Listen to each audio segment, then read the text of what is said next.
Hello friends, मैं सुदीप तिवारी आपके अपने YouTube चैनल टेक्निकल क्लासेस में आपका स्वागत करता हूं। आज हम देखेंगे जीके के सिंधु घाटी सभ्यता के बारे में जानेंगे, उसको समझेंगे और उस पर डिस्कस करेंगे। ठीक, सबसे पहले जो भी चैनल पर नए हैं चैनल को लाइक करें, शेयर करें, सब्सक्राइब करें और बेल आइकन को दबाना ना भूलें ताकि जो भी आने वाली वीडियो है उसका नोटिफिकेशन आपको समय समय पर मिलता रहे। चलिए बात करते हैं सिंधु घाटी सभ्यता की। तो उससे पहले मैं थोड़ी सी बात कर लूं कि जैसे कि भारत में सिंधु घाटी सभ्यता एक बसी हुई थी और भी कई देश है जहां पर कई सभ्यताएं बसी हुई थी जो कि सिंधु घाटी सभ्यता से भी पुरानी है। तो ऐसी सबसे पहले जो सभ्यता थी वो कौन सी सभ्यता थी? वो थी मेसोपोटामिया। मेसोपोटामिया की जो सभ्यता है वो इससे पुरानी है। किससे? सिंधु घाटी सभ्यता की, मेसोपोटामिया। इसके बाद जो दूसरी सभ्यता थी वो है मिस्र सभ्यता और इसके बाद आती है कौन सी? सिंधु घाटी सभ्यता। सिंधु घाटी सभ्यता। इसके बाद और भी है बहुत सारी, लेकिन चीन सभ्यता है जो कि इससे पुरानी है, ये भी बहुत पुरानी सभ्यता है। तो ये सब पुरानी सभ्यता है। मेसोपोटामिया, मेसोपोटामिया का कभी कभी पूछ लेते हैं शाब्दिक अर्थ क्या होगा। तो मेसोपोटामिया का शाब्दिक अर्थ होता है दो नदियों के बीच का शहर, बसा हुआ शहर, इसका मतलब होता है ना। मेसो मतलब दो नदियों का जो पॉइंट है और पोटामिया का बीच में बसा हुआ शहर। तो ये दो नदियों के बीच में बसा हुआ शहर था। जैसे कि पता होगा कि सिंधु घाटी सभ्यता हो या मिस्र सभ्यता हो, कोई सी भी सभ्यता हो, तो किसी न किसी नदी के किनारे ही बसी हुई थी। तो जो मेसोपोटामिया है ये दजला और फरात, दजला और फरात नामक दो नदियों के बीच में बसा हुआ था। और वर्तमान में जो ये हिस्सा है वो कहां पर है? इराक में आता है। ठीक, वर्तमान में इराक तुर्की का जो एरिया है वो एरिया कहां आता है? मेसोपोटामिया में आता है। इसके बाद मिस्र सभ्यता की बात करेंगे तो मिस्र सभ्यता नॉर्मली तो आज के समय में सबको पता होगा किस नदी किनारे है। जैसे कि मिस्र की जो देन है कौन सी है? नील नदी। तो नील नदी के किनारे बसा हुआ है। ठीक, और अफ्रीका में ये तो पता होगा। इसके बाद सिंधु घाटी सभ्यता, इसके बारे में तो हम पूरा डिस्कस करेंगे अभी किस नदी किनारे है। जैसे कि इसमें लिखा हुआ है सिंधु घाटी सभ्यता, इससे समझ में आता है कि किस नदी के किनारे था। तो सिंधु नदी के किनारे, सिंधु नदी के किनारे पर बसा हुआ था। सिंधु नदी के किनारे बसा है। और जो एरिया है वो कहाँ है? तो जैसे भारत, पाकिस्तान, अफगानिस्तान, ये पूरे एरिया में ये फैला हुआ है। इसका चीन सभ्यता चीन में है। इसके बारे में थोड़ा डिस्कस कर लेंगे हम लोग। पहले हम सिंधु घाटी सभ्यता देख लेते हैं, उसके बारे में जान लेते हैं, उसके बाद आगे हम डिस्कस करेंगे। तो सिंधु घाटी सभ्यता का जो आकार था या कब से कब तक थी, कब स्टार्ट हुई, ये सबको पहले जानना जरूरी है। वो अपन वही चीजें पढ़ेंगे हम जो एग्जाम में सबसे ज्यादा पूछा जाता है। ठीक, तो सिंधु घाटी सभ्यता जो थी, सिंधु घाटी सभ्यता ये कब से कब तक थी? तो सिंधु घाटी सभ्यता जो थी ये 2500 से 2500 ईसा पूर्व, 2500 ईसा पूर्व से 1750 ईसा पूर्व तक थी। ठीक, ये बिल्कुल करेक्ट आंकड़ा है, किसी किसी में थोड़ा सा आगे पीछे भी देता है। इसका सही जो आंसर 2500 ईसा पूर्व से 1750 ईसा पूर्व तक। ठीक, दो चीजें होती हैं, एक होती है ईसवी, एक होता है ईसा पूर्व। ईसवी का मतलब होता है ईसा मसीह के जन्म के बाद और ईसा पूर्व का मतलब होता है ईसा मसीह के जन्म से पहले की बात है। ठीक, इसके बाद हम बात करें कि सिंधु घाटी सभ्यता का आकार कैसा था, ऐसे भी क्वेश्चन बनते हैं। तो सिंधु घाटी सभ्यता का आकार त्रिभुजाकार था। कैसा था? त्रिभुज के आकार का, जैसे कि आप लोग देख रहे हैं डायग्राम बनाते जाएंगे, ऐसे में बहुत जल्दी याद होगा और बहुत अच्छे से समझ में भी आएगा। आप इस वीडियो को 1 से 2 बार देखेंगे, आपको पूरी सिंधु घाटी सभ्यता आसानी से रट जाएगी। तो सिंधु घाटी सभ्यता का आकार कैसा था? तो त्रिभुजाकार था। इसका क्षेत्रफल कितना था? तो क्षेत्रफल है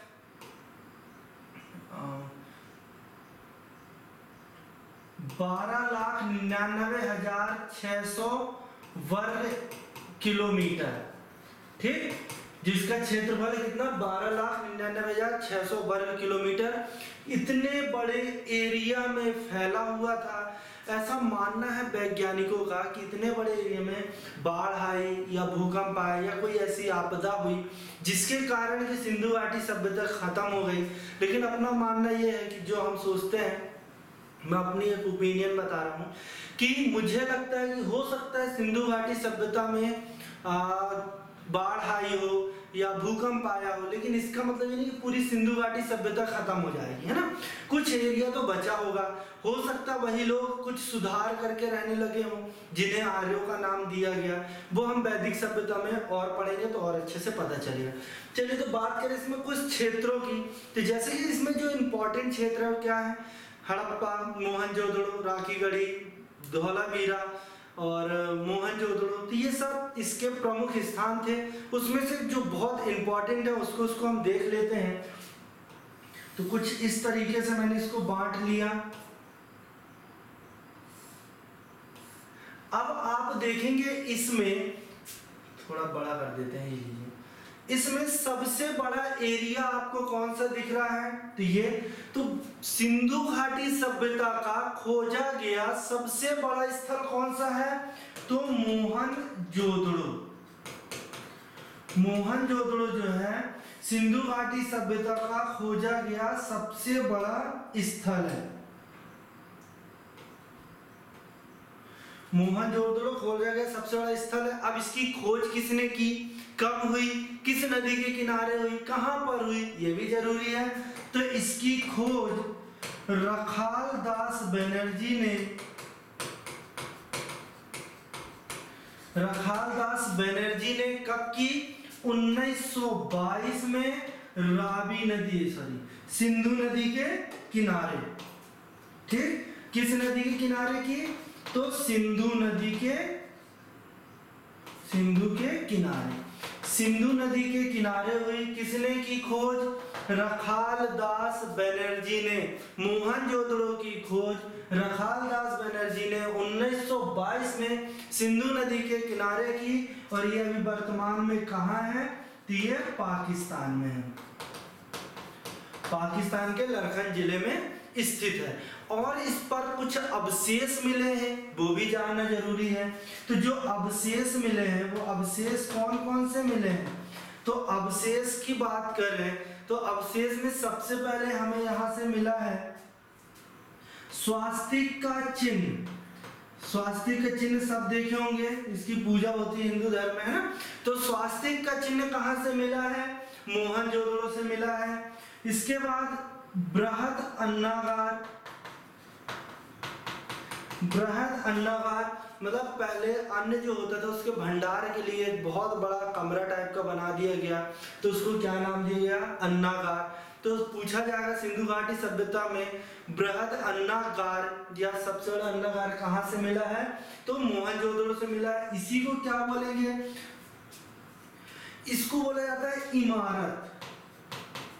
या तो क्वेश्चन आपसे पूछ सकता है कि सिंधु घाटी सभ्यता में खोजी गई सबसे बड़ी इमारत कौन सी है?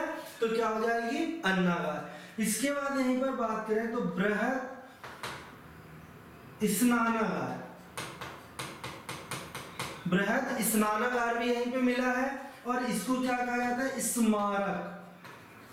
स्मारक, ठीक। तो पूछा जाएगा सिंधु घाटी सभ्यता में खोजा गया सबसे बड़ा स्मारक कौन सा है? तो स्नानागार। और सबसे बड़ी इमारत कौन सी है? तो अन्नागार। मैंने ऐसे रिलेट करके याद किया, इसमें भी आधा सा, इसमें भी आधा सा। तो स्नानागार, स्मारक, और जो अन्नागार है वो क्या हो जाएगी? इमारत। यहाँ से बहुत सारी चीजें मिली हैं, ठीक। जैसे कि पीपल साक्ष की पूजा या और भी बहुत सारी चीजें हैं, लेकिन जो इम्पोर्टेंट है वो सिर्फ पढ़ें, ज़्यादा याद करने से कोई मतलब नहीं है, वो सब आपको एग्जाम में यूज भी नहीं होने, बहुत इम्पोर्टेंट है, उनको बहुत ज़्यादा ध्यान देना है। ठीक, इसके बाद हम बात करें किसकी, हड़प्पा की। यहाँ पर लिख देता हूं मैं हड़प्पा। हड़प्पा की खोज किसने की, तो हड़प्पा की खोज दयाराम साहनी ने 1921 में कहां पर की, तो रावी नदी के किनारे, रावी नदी के किनारे। तो हड़प्पा की खोज दयाराम साहनी ने कहां पर की, रावी नदी के किनारे 1921 में। लेकिन कुछ लोग क्या होता है, जैसे पूछता है सिंधु घाटी सभ्यता की खोज किसने की, तो आंसर लगा देते हैं दयाराम साहनी, जो कि आप लोग का गलत आंसर हो जाता है। सिंधु घाटी सभ्यता की खोज सर जॉन मार्शल ने की थी। ठीक, सिंधु घाटी सभ्यता की बात करोगे तो किसने की थी, सर जॉन मार्शल ने। क्या था कि जब 1856 कराची से लाहौर के बीच रेल बिछाने के लिए पटरियां बिछानी थी, तो उसके लिए खुदाई की गई। उस खुदाई में कुछ अवशेष मिले जिनसे इनको पता चला कि यहाँ पर क्या है, कुछ न कुछ पुराने लोग थे या अवशेष हैं, तो उसके बारे में इन्हें खोज शुरू की। इससे पहले जो ब्रिटिश थे उन्होंने चालू किया था, लेकिन फिर क्या हुआ, पुरातात्विक विभाग का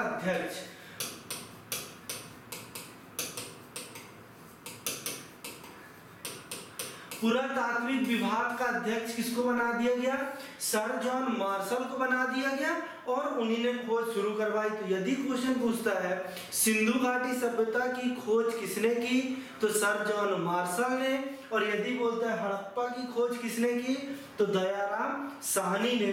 सिंधु घाटी सभ्यता का खोजा गया सबसे पहला स्थल कौन सा था, हड़प्पा। इसलिए सिंधु घाटी सभ्यता को हड़प्पा सभ्यता के नाम से भी जाना जाता है। हड़प्पा सभ्यता के नाम से भी जाना जाता है किसको, सिंधु घाटी सभ्यता को। और सिंधु घाटी नाम क्यों पड़ा, क्योंकि ये सिंधु नदी के इस किनारे और इस किनारे पर बसी हुई थी, इसलिए इसका नाम सिंधु घाटी सभ्यता पड़ा। और इसको क्या कहा जाता है, हड़प्पा सभ्यता। क्यों, क्योंकि हड़प्पा की खोज सबसे पहले की गई थी, इसलिए इसको हड़प्पा सभ्यता भी कहा जाता है। और एक चीज, इसे कांस्ययुगीन सभ्यता भी कहा जाता है। कांस्ययुगीन सभ्यता, कांस्ययुगीन सभ्यता का अर्थ है, यहाँ पर क्या हुआ था कि कांसे का यूज ज्यादा होता था, है ना। कांसे की मूर्ति मिली कहाँ, मोहनजोदड़ो में कांसे की नर्तकी मिली है। कांसे की नर्तकी मतलब कांसे की एक प्रतिमा मिली है जिसमें डांस करते, जो नहीं देखोगे नटराज की मूर्ति होती है, तो वो कहाँ से मिली है, वो भी मोहनजोदड़ो से ही मिली है। हड़प्पा की बात करें तो हड़प्पा में जो अवशेष मिले हैं, वो अवशेष कौन से मिले हैं वो देख लेते हैं। तो हड़प्पा में जो अवशेष मिले हैं, सबसे पहले तो क्या मिला है यहाँ पे, R37। ये एसएससी का क्वेश्चन था कि R37 क्या है, तो R37 एक कब्रिस्तान है। R37 क्या है, कब्रिस्तान है। और कहाँ मिला है, तो हड़प्पा में मिला है।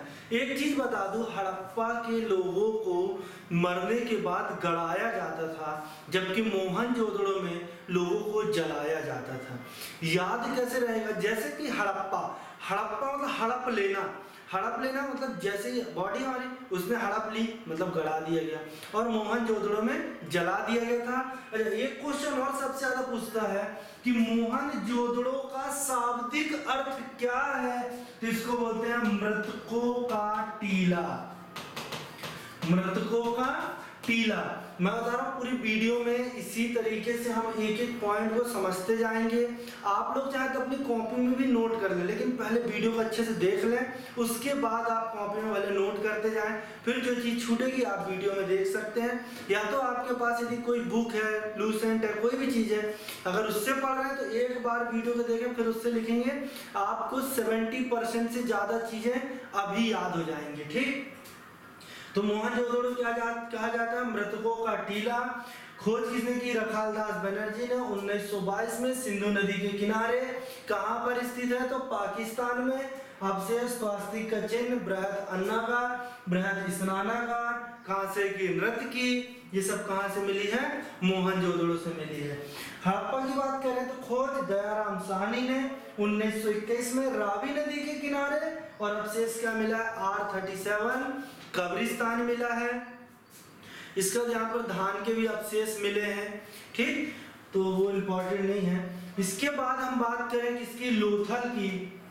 लोथल, ठीक, तो लोथल जो है कहाँ पर है? भारत में, गुजरात में है। गुजरात में भोगवा नदी के किनारे। भोगवा नदी के किनारे। तो लोथल कहाँ है? क्वेश्चन देखो, भारत में खोजा गया पहला स्थल कौन सा था? तो भारत में खोजा गया पहला स्थल कौन सा था?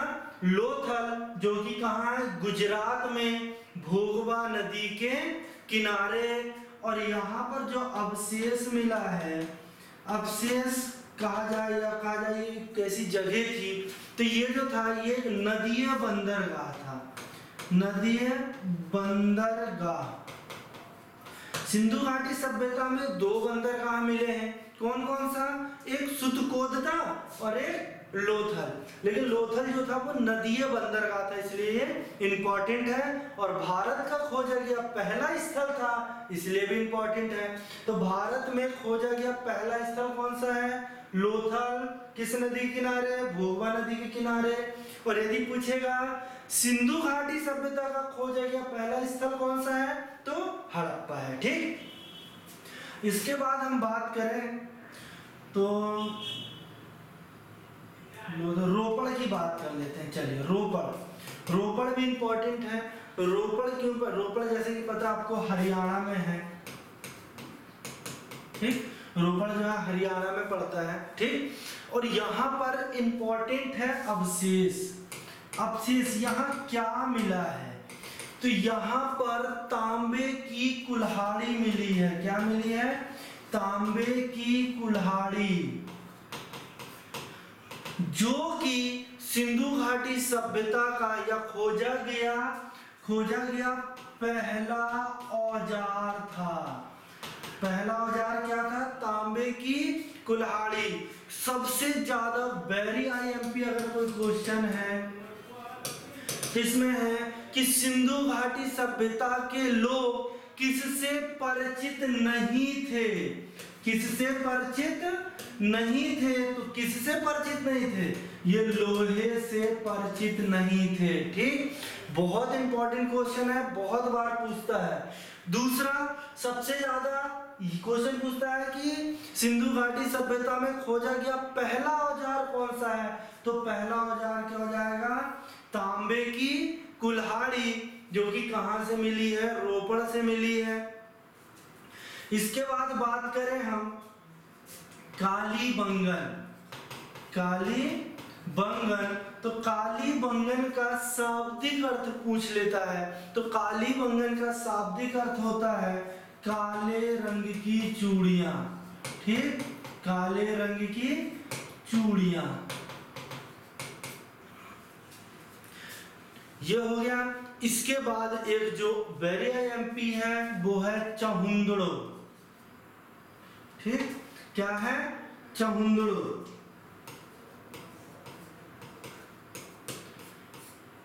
चहुंदड़ो यहाँ पर सबसे ज्यादा पूछा जाता है अवशेष।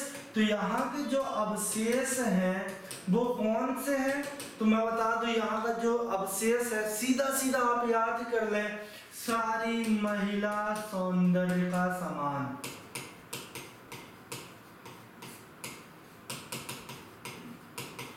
ठीक। पूछ लेगा काजल कहाँ से मिला, चहुंदड़ों से। और मनके बनाने का कारखाना कहाँ मिला है, चहुंदड़ों से। मन का मतलब गुड़िया, ठीक। जो गुड़िया होती छोटी छोटी, देखना आप होगी मोती टाइप की, वो जो होती वो भी कहाँ से मिले, चहुंदड़ों से मिले। सिंदूर के अवशेष कहाँ से मिले हैं, तो चहुंदड़ों से मिले हैं। लिपस्टिक के अवशेष कहाँ से मिले हैं, तो चहुंदड़ों से मिले हैं। कुल मिलाकर अगर महिला सौंदर्य की बात करता है तो आप सिर्फ चहुंदड़ों आंसर लगा दें, आपका आंसर क्या हो जाएगा, सही हो जाएगा। इसके बाद जो इसमें कुछ इंपॉर्टेंट फैक्ट्स हैं, मैं ऐसे ही बात कर लेता हूँ, आप लोगों से बताते जाता हूँ, आप लोग नोट करते जाए या सिर्फ सुनते जाए, सुनने से भी याद हो जाएगा आप लोगों को, ठीक। तो यहाँ पर सबसे पहला जो क्वेश्चन है, ये सभ्यता कैसी थी, तो ये एक नगरीय सभ्यता थी, ठीक। बहुत इंपॉर्टेंट क्वेश्चन है ये भी, कि कैसी सभ्यता थी, नगर सभ्यता थी ये। जो अभी हमने सिंधु घाटी सभ्यता से यदि कुछ लिया है तो हमने नगर नियोजन लिया है। जैसे कि पहले घर बने होते थे, बिल्कुल एक रोड, फिर उसके किनारे घर, आजू बाजू नालियां होंगी, सेम वही पोजीशन आज भी है, उसी तरीके से घर बनते हैं, ठीक। तो ये सब कहाँ से लिया गया है, तो सिंधु घाटी सभ्यता से लिया गया है। इसके बाद वस्तु विनिमय उस समय प्रचलित थी। वस्तु विनिमय का मतलब अभी भी कहीं गांव में देखेंगे आप लोग कि एक सामान के बदले दूसरा सामान ले लेना। जैसे कि मेरे पास गेहूं ज्यादा, मैंने गेहूं दिया, उनने हमें आइसक्रीम दे दिया। गांव में आज भी ये सब होता है ना। या हमने सरसों दे दी तो उन्होंने तेल दे दिया हमें। तो ये वस्तु विनिमय उस समय भी प्रचलित थी। उसके बाद जादू टोना जो था उस समय भी प्रचलित था। या तो क्वेश्चन सबसे ज्यादा पूछता है इसमें कि बैरियर एमपी जो क्वेश्चन है, बहुत सारे बच्चों को नहीं पता होगा इसके बारे में कि सिंधु घाटी सभ्यता का